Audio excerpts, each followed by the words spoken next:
Why so serious? Part 4. A duck walks into a diner and orders a soda. The waiter says, "Hey, you're a duck." I am not unaware of the irony of starting a sermon that says, "Why so serious?" with a joke about a duck. "Nothing wrong with your eyesight," observes the duck. "Yeah, but I mean, you can talk," said the waiter. "I guess your ears are fine too," answers the duck. "Now, may I please have that soda?" The waiter serves the duck a soda and asks him what he's doing in the area. "Oh," says the duck, "I work as a plasterer on the building site over there. We'll be here for a couple of weeks, and I'll be in each day for lunch." And each day the duck waddles over from the building site and has his lunch. The next week, the circus comes to town on its annual round. The circus owner comes into the diner for lunch, and the waiter tells him about the talking duck. "You should get that duck into your circus," he says. "You can make a lot of money out of a talking duck." "I'll speak to him about it." The following day, the duck comes in. The waiter says, "You know, the circus is in town, and yesterday I was chatting with the owner. He's very interested in you." "Really?" says the duck. "Yeah, you can make a lot of money there. I can fix it up for you easily." "Hang on," says the duck. "You did say circus, didn't you?" "That's right. That's one of those tent things, isn't it? With a big pole in the middle?" "Yeah." "A tent is made of canvas, isn't it?" asked the duck. "Of course," replies the waiter.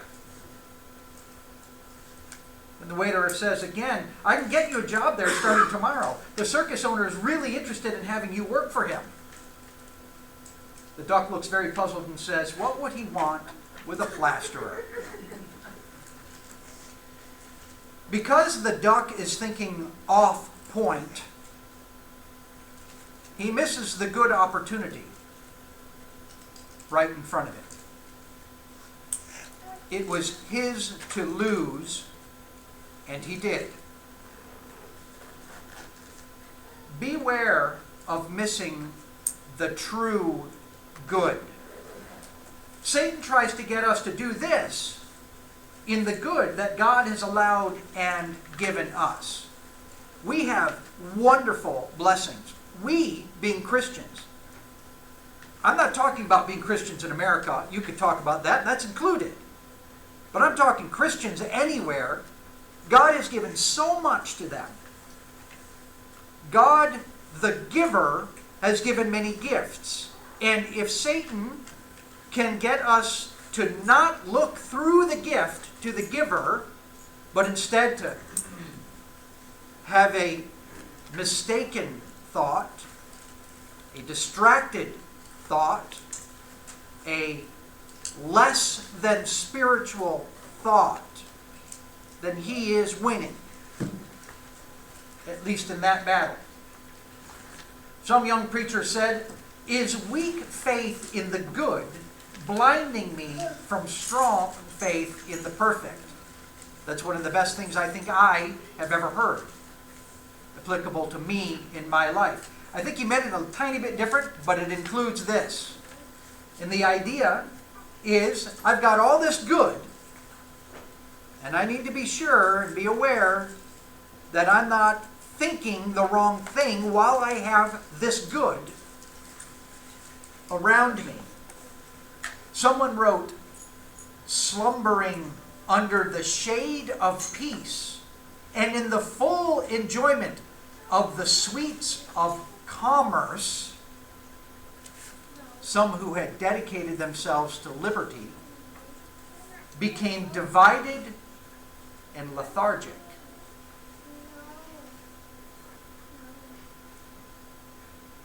First Peter 4:7 says, "The end of all things is at hand. Therefore be serious and watchful."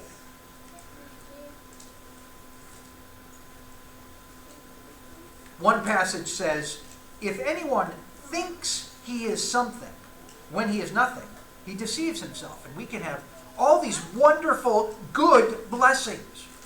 And because of that, if we're not careful, we might begin to think that we're something,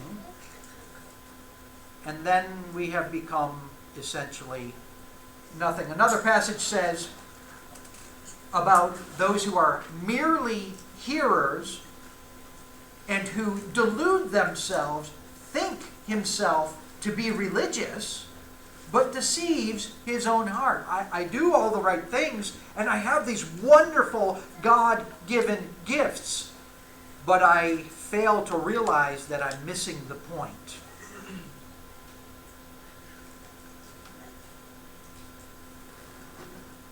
From a few weeks ago, we looked at this list and said that all of these are God-given good. It is ubiquitous what God is. These are all things that you cannot avoid. Well, maybe not all of us have children, but essentially these things you cannot avoid in life. God has given them to you, and they are good. But yet, in spite of that, we, in every single one of them, are in danger. This passage here says, the end of all things is at hand. Be serious and watchful. And if we're not careful, we'll think, yeah, let's be serious and watchful not to sin. That's right. But this is actually talking about be serious and watchful in the things you are permitted to do. He's not saying be serious and watchful while you're sinning. In the things you are permitted to do, you must be careful. For example, with good food, do not tear down the work of God for the sake of food. All things indeed are clean, but they are evil for the man who eats and gives offense.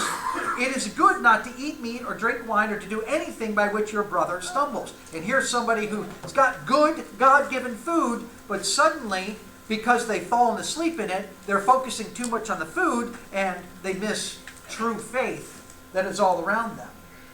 Good family. He who loves father and mother more than me is not worthy of me. God gave you father and mother. And these are wonderful blessings. And you can use them and look through them to see the wonderful God that's behind them and have more faith in Him. Or we just fall into, suddenly I wake up and realize, if I wake up at all, that I love my family more than God. Knowledge. Knowledge makes arrogant. But it doesn't have to. Ecclesiastes says excessive devotion to books is wearying to the body. That's not even sin. That just says, look, you're focusing on this too much. We all, if we're not careful, will fall into this. Two observations. Drowsiness, even in the good, can lead to sin at last. It can even lead to further drowsiness. The Greeks and the Romans had the myth of the sirens, and the sailors would go out and they'd be approaching or near the shore, and there would be rocky crags, and on the shore would be sirens. We're never told what they looked like. It was their song that was beautiful. They would sing, and the sailors would hear it according to the myth. Their song, irresistibly sweet, and no less sad than sweet, lapped both body and soul in a fatal lethargy, the forerunner of death and corruption. And if we're not careful in these very good things God has given to us, the same thing can happen to us. We could fall asleep like a cold-blooded animal in water and the temperature is rising. They don't even know it. The same thing can happen to us unless we are serious and watchful, even in the wonderful blessings that God has given to us. I heard the other day of a little animal called an assassin caterpillar. I thought that was kind of, I don't know if it was an exaggeration in the name or an underwhelming name, a caterpillar that's an assassin. But that assassin caterpillar, if you step on it, can kill you. Don't be fooled. These wonderful things. You have to think seriously about them, even though God has given them to you. The need to stay very awake even in the good, and the need to avoid the less than profitable. 1 Corinthians 10:23. We've been talking about these in this little series of lessons back and forth, these and how they interact, these principles. 1 Corinthians 10:23 says, all things are lawful, but not all things are profitable. All things are lawful, but not all things edify. I've been focusing on this word, and I'm going to continue to. This word profitable literally means carry together with. Some things you don't want to carry with you. Hebrews chapter 12 says, cast off all the encumbrances. This says, don't carry them. This is the word where the people in Ephesus who had the magician's books, they brought all the books together. Literally, they brought the books together. Here, it's used figuratively. You don't want to carry it with you. All things are lawful. Now, if we're not careful, here's our little chart that we've been looking at. This is the world of lawful things. And if we're not careful with it, it's lawful, let's go ahead and do it. And Paul is saying, no, not all things are lawful, but not all things are profitable. And I'm going to avoid that. We talked about our head-up display. This is the focus that we want to look through. The question always is it profitable? And if it's not profitable, I don't want to look at it. In this God-given good is what I'm thinking about it, or what I'm about to take on, something else that's God-given good. The way I'm about to use it, is it profitable for me or not? Our review is over. I would be remiss if we did not also talk about how to identify what is profitable or what is not. Identifying what is profitable. So we'll spend a little bit of time on that, and Lord willing, this might be the last sermon in this little series. First, some of what is profitable or not profitable will vary between person and place and period. What is profitable or not profitable at one time and one place and for one person may be different. Remember, these are under the realm of what is lawful. It's permitted. Now, I say some because there are some things that are clearly not profitable for anybody, anytime. But then there are some things that, and this is what life is about, trying to figure out not only what is foolish, but what is the least degree of wise, and then a little wiser, and then you have best. That's what life is all about. To illustrate some of what is profitable at some time and some place, and what is not at another place and another time for another person, I'm going to see how this word was used. But in the end, what the idea is this. I might be observing somebody and say, I wouldn't do that. And they could say to me, but you're not me. And in some cases, that's okay. And that's right. We all have to figure out our own lives and what's profitable for us. This word, profitable, talks about the Lycians. They had a custom which is their own, and here's our word, shared by no other men. They take their names not from their fathers, but from their mothers. That's a little odd. It's not as odd as we might think it is. There are still cultures today that do the exact same thing. Spanish cultures will still do this. They take their mother's last name, and their father's last name becomes their middle name. But to me, that's a little weird. But if I'm going to go there, and I'm going to marry one of them, or if you're going to go there and you're going to marry one of them, and you're going to live there, well then it might be profitable for you to live like they're living. In many parts of Europe, you don't wear your wedding ring on your left ring finger, you wear it on your right ring finger. When Marcy and I go to Russia, which we haven't been there in years, when we go, we are very sure to take our left ring and put it on our right hand, Because in Russia, if you're wearing your wedding ring on your left hand, it means you're divorced and looking, or single, a widower. And you don't want that. So we take it and we put it over here. It wouldn't be profitable otherwise.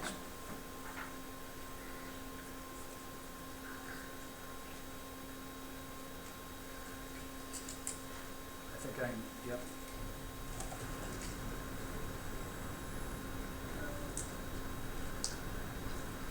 The Spartans. Be patient.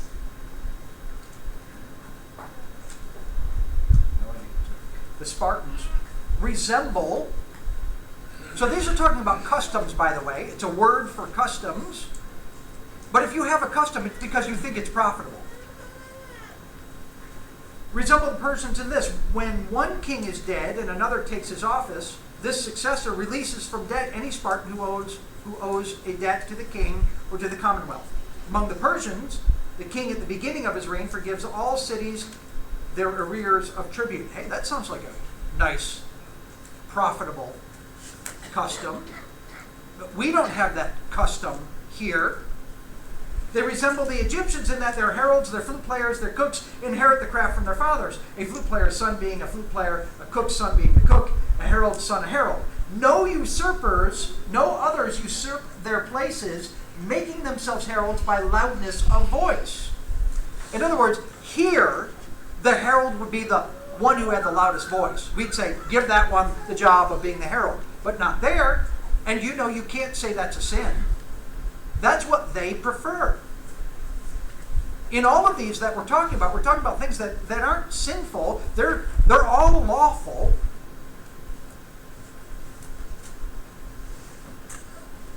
In Egypt, there's a custom to which no Greeks, except for the Lacedaemonians, have in common with the Egyptians. Younger men, encountering their elders, yield the way and stand aside and rise from their seats for them when they approach. Yeah, we automatically identify that that's profitable. We do it also. Here's another one. But they are like none of the Greeks in this. Passers-by do not address each other, but salute by lowering the hand to the knee. And next time I'm in Egypt and they're doing this, when in Egypt, act like the Egyptians. Because that will be profitable at that time. But it's not right here, not right now, not for me.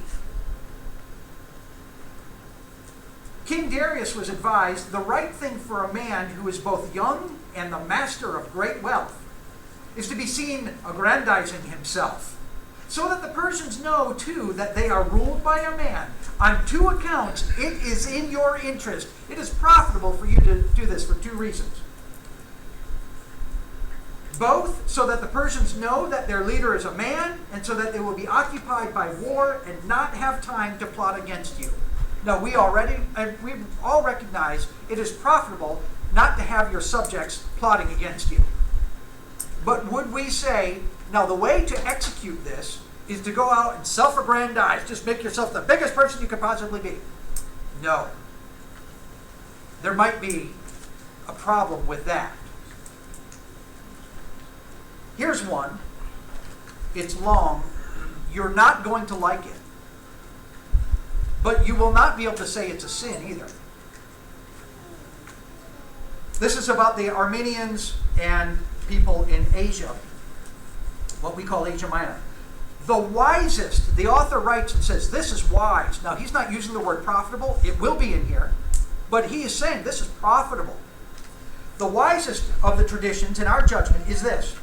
Once a year in every village, all the maidens, as they attained marriageable age, were collected and brought together into one place, with a crowd of men standing around.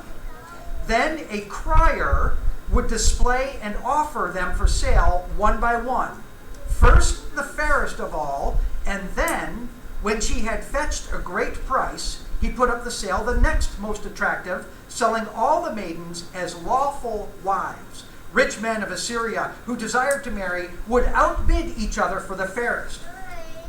The ordinary people, this is men, who desired to marry and had no use for beauty, could take the ugly ones and money besides.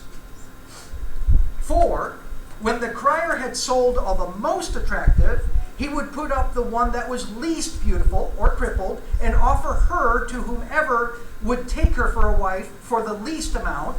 In other words, now he's trying to pay the man to take the ugly woman or the crippled woman. Until she fell to the one who promised to accept the least. So I'll pay you this much. And will you take her for less? Will you take her for less? Will you take her for less? So the rich ones go for more, are bought for more, and the ugly ones are sold for as least, they're paid to go away for the least amount of money that somebody will take. The money came from the sale of the attractive ones, who thus paid the dowry of the ugly and the crippled. But a man could not give his daughter in marriage to whomever he liked, nor could one that brought a girl take her away without giving security that he would in fact make her his wife. And if the couple could not agree, so all this selling and buying, if the two, the proposed husband and wife, couldn't think it was profitable, then they wouldn't marry and everybody would get their money back. Now, I don't like it, but you can't say it's wrong. There's a lot in the Old Testament that's the same. Dowry. There's a lot still goes on in other places that is very much the same. But I wouldn't do it. I wouldn't think it's the most profitable. I would take my daughter out of that situation because it's not profitable. Xerxes, urging the Persians to go to war against Athens, told them, men of Persia, I'm not bringing in and establishing a new custom. We always war, is what he's saying. But following one that I have inherited, as I learned from our elders, we have never yet remained at peace ever since Cyrus deposed Astyages, and we won this sovereignty from the Medes. It is the will of heaven, and we ourselves win advantage by our many enterprises. And this is our very situation we find ourselves in. What is the will of God, and what's the most profitable way to execute it? Now, I'm not saying that he was right, but I'm saying the scenario is the same. We're trying to figure out what is the will of God, and then go out and live it the best way, the wisest way that we can. There's a range from foolish to, finally we have some minimal threshold of wisdom, to wiser and better and best, finally, wisest, right? Trying to figure out how to best plan our action into or under the will of God. This is what we're talking about. 3 passages that I hope will help us. Somebody said that a necessary strength of winning the battle is seeing things as they are, not as we would wish them to be. And that's what we're talking about here. I want to see what really truly is profitable. And that's what I'm going to hold on to. Examine everything. Ephesians 5, and you might want to put a marker here, because we'll turn out of it and turn back into it, I think. Ephesians 5, verse 15. Now, this is actually the last passage I left off with in our last sermon. Therefore, be careful how you walk, not as unwise, but as wise. This is I want to choose the wisest. Making the most of your time. I don't want to waste my time on less than profitable. That's not what I want to do. Talk about wasting time. Every year, hurricane season rolls around. And sadly, every year, there's some man, usually, who's on the island who decides, I'm going to stick it out. And he'll go around and he'll board up all his windows, and he'll do all the precautions, and in the end, his house is flattened, and he dies. If he's thinking this, he may be thinking, I just wasted all that time. When all the buses and all the radios were saying, get off the island. All the water taxis, get off the island. He could have, but he had wasted his time. We don't want to be in that situation. So what do? Verse 17. So then, do not be foolish, right? But understand what the will of the Lord is. several points from this. First of all, this is going to take effort. Somebody says, this word is to employ one's capacity for understanding and thus to arrive at insight. It's imperative. Understand. But it's not as though, zap, suddenly I understand. I have to put in some effort. It requires study. This word, understand, is used down here. And what we'll notice, I know you guys probably can't see all of it, but look at this one. Jesus says to them, listen to me, all of you, and understand. My point is this. You cannot understand without first having listened. The information has to come in. Hear and understand. If you don't hear, you're not going to understand. In Ephesians 3, in verse 3, Paul says, I wrote before. So he had written them something before. Verse 4, Ephesians 3, 4. By referring to this, when you read, you can understand. The word order actually is, you can, when you read, understand. It's like he was saying, you can, and to emphasize, when you read, let's not forget the reading part, you can, when you read, understand. You have to read. You can't understand without the reading. It also requires a good heart. Now I'm emphasizing some things that we don't often include. We don't think, yeah, you've got to study. Of course you've got to study. But you have to have a good heart while you're studying. Matthew 13:23. The one on whom the seed was sown on the good soil, this man hears the word and understands it. Look at this. The people who don't hear, the heart of this people has become dull. With their ears they scarcely hear. They have closed their eyes because they don't have a heart that wants to know what God wants for them to know. It requires a good heart. It requires faith. God said, when you read, you can understand. Even Lee? Yes. If you are able to read, you will be able to grasp some amount of wisdom. When you read, you can understand. So you trust God.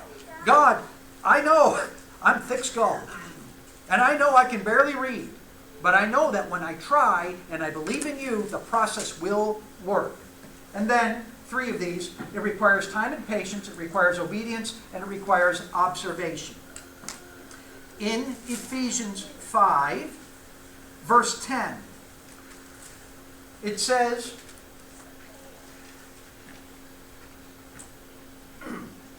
Ephesians 5:10, that we are, in the New American Standard says, we are to walk trying to learn what is pleasing to the Lord. Trying to learn what is pleasing to the Lord. The ESV says, try to discern, like the hues in a range of colors.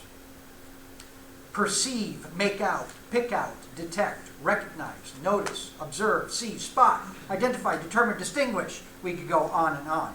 The New King James says, finding out what is acceptable to the Lord. The King James says, proving. And this is the word that is so often translated, test or prove.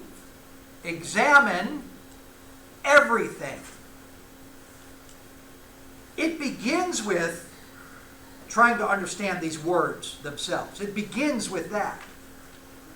But then there's also the proving or the testing of God that occurs when you take these words and you actually apply them in your life. Joshua, God says, march 7 times around the wall.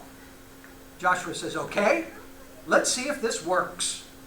And he did it, and it worked. What a faith builder.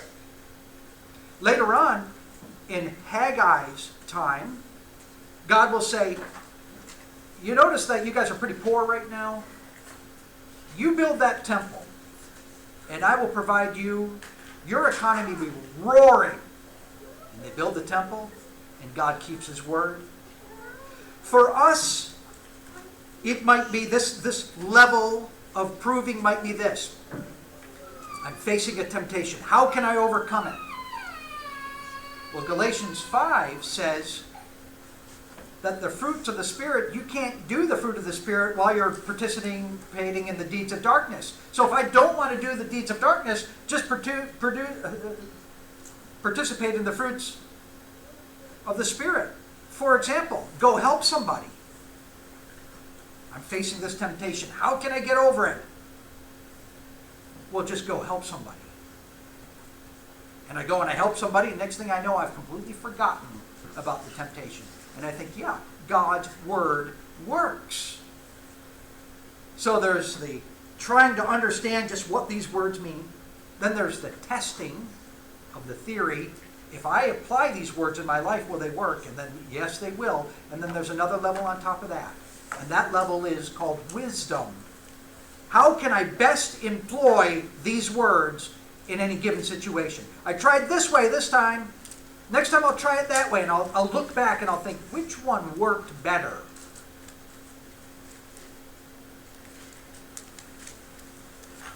Hebrews 5, our second passage.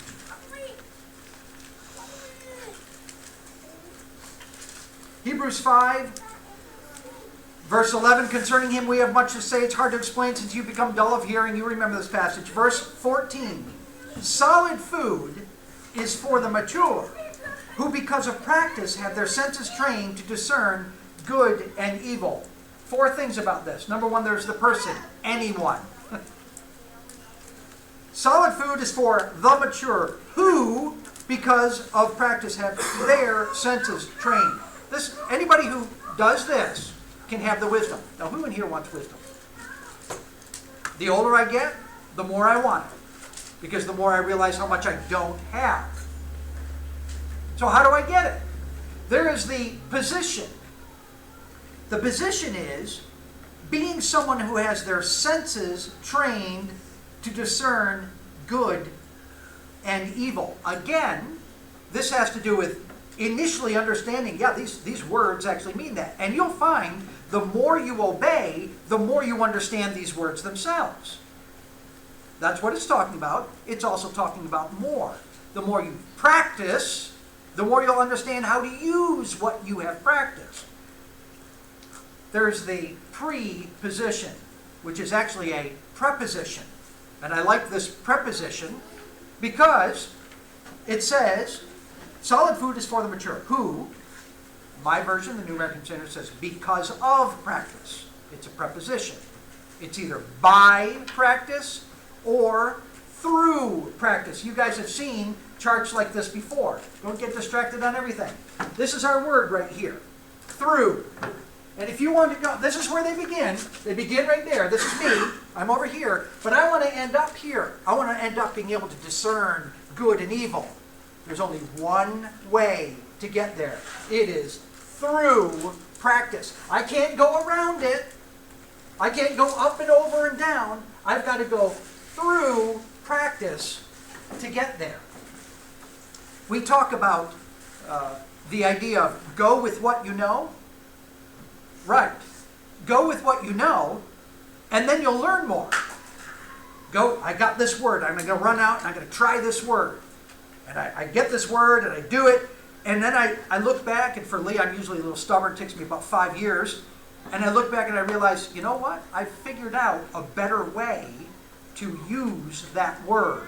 Or when I'm in that situation, a better way to handle it.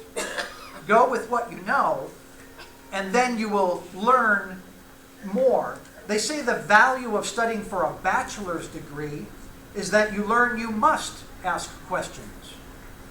The value of studying for a master's degree is that you learn how to ask questions. And the value of studying for a doctoral degree is that you learn which are the right questions to ask. And you notice there's a period of time that flows with more experience I get wiser about the questions I ask. And this is exactly what we're talking about here. Then there's also repetition. Use it or lose it. Who, because of practice, have their senses. If you don't ever have it, you don't ever have it to lose it. But if you have it and don't use it, you will lose it. Passage number 3. Proverbs 2. Lord willing, this will also be our text next week. If you want to read it ahead of time, you're invited to do that. Proverbs 2, verse 1. My son, if you will receive my words and treasure my commandments within you, make your ear attentive to wisdom, incline your heart to understanding. For if you cry for discernment, lift your voice for understanding. You've got to want it. I love God. I love His truth. I understand what it does for me. Every time I use it, it works. I want more. If you seek her as silver and search for her as hidden treasures, then you will discern the fear of the Lord and discover the knowledge of God. 4. The Lord gives wisdom. That's what we're looking for. Now listen. From His mouth come knowledge and understanding. He stores up sound wisdom, listen, for the upright. What are they before they are wise? Upright. They are already obeying what they know. He stores up wisdom for the upright. So you get going at being upright, and you practice being upright for a little while, and eventually you'll get that wisdom. He's a shield to those who walk in integrity, guarding the paths of injustice. He preserves the way of His godly ones. Then you will discern righteousness and justice and equity in every good course. For wisdom will enter your heart, and knowledge will be pleasant to your soul. Discretion will guard you, understanding will watch over you, so on and so forth. One more point about receiving wisdom, and it is this. Don't forget wise counsel. My son, if you will receive my words. This is counsel being given to somebody else. A wise man will hear an increase in learning. A man of understanding will acquire wise counsel.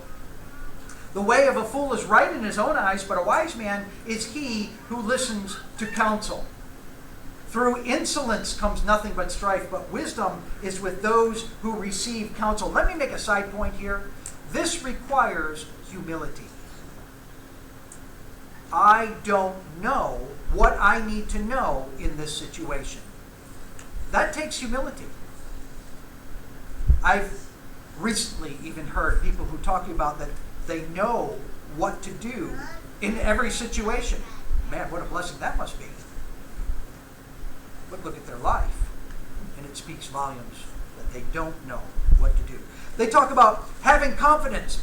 Man, I lost my confidence in how to think. Well, you just described my life. I don't know what to think. I live this way because I'm not that wise. It must be nice to be that wise. Proverbs 19:20, listen to counsel and accept discipline that you may be wise the rest of your days. Oil and perfume make the heart glad, so a man's counsel is sweet to his friend. Where there is no guidance, the people fall. But in an abundance of counselors, there is victory. Let me close with 3 observations. The first one is this. What a helpful God we have. They say not to include a new passage in your conclusion, but I'm going to break that rule. Maybe that's not being wise. 1 Corinthians chapter 12.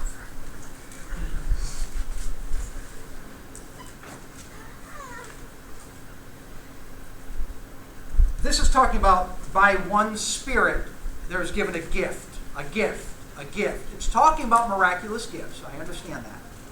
Verse 12 says, the end of it, or the middle of it says, to another, the distinguishing of spirits. So back then, when God allowed spirits to interact with the human world more differently, I'll say. Spirits still interact with or through the means of deceitful liars and false religion now, false doctrine now. But it was more, something was different. And God enabled them to see the unseeable. God could identify that's an evil spirit, but a person could not.